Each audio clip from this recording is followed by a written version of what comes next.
Hi folks. Between the nation of South Korea and Japan, there's an issue that's an irritant to both countries, and it's the comfort women issue, where the Koreans are claiming that during and before the Second World War, the Japanese forced over 200,000 Korean women into prostitution, making them sexual slaves, calling them comfort women. And the Japanese are saying that is incorrect. These women were recruited and they volunteered to serve in these comfort woman houses for the Japanese Imperial Army. So the issue goes back and forth. Recently there's been some documentation on the internet which was reported to have been a report issued by the United States Army in 1944. The war was still going on in 1944, where the Army, the United States Army, interviewed some of these comfort women, and it was determined that these comfort women were not forced by the Japanese, but were recruited. Well, looking at the document and the different versions, one can question the legitimacy of that document. That's what I did, kids. I questioned it.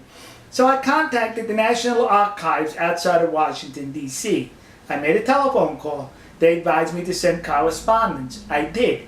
Well, yesterday they replied with this envelope. And in this envelope was the very report that appears on the internet. They authenticated the report, saying that this is an authentic report written in 1944 by the United States Army after they captured comfort women in the Philippines. You notice how I used the word captured and not rescued? Because they were captured. These comfort women were fleeing the advancing American military. They were fleeing with the Japanese. Right behind the Japanese soldiers were these comfort women. They got separated. And when they got separated, they got disoriented and lost. And that's when they were captured and interviewed by the United States Army. Now remember, 1944, there was a war going on, kids.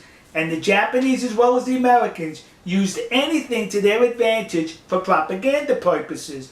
So now the Americans captured these comfort women, these prostitutes who worked in concubines for the Japanese army, and it would have been easy for the American army to say, they were forced into prostitution. You see how nasty the Japanese are? But no, they could not say that because it would have been a lie. So the American army in this report reported the truth that these women volunteered, they were recruited, and the Japanese army did not terrorize the Korean peninsula by extracting 200,000 women at force.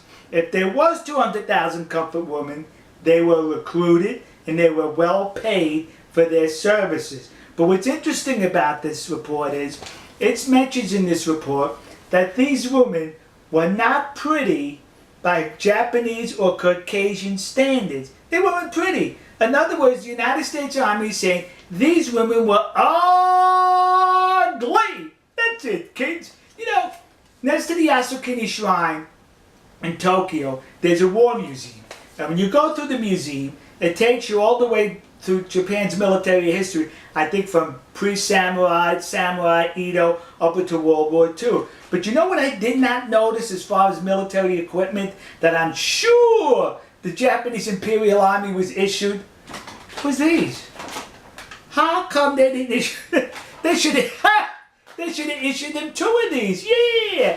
Because I bet those women were so ugly they were 2 baggers. One bag you put over the comfort woman, and one bag over the Japanese soldier. So in case the comfort woman's bag fell off, you still had your bag on your head.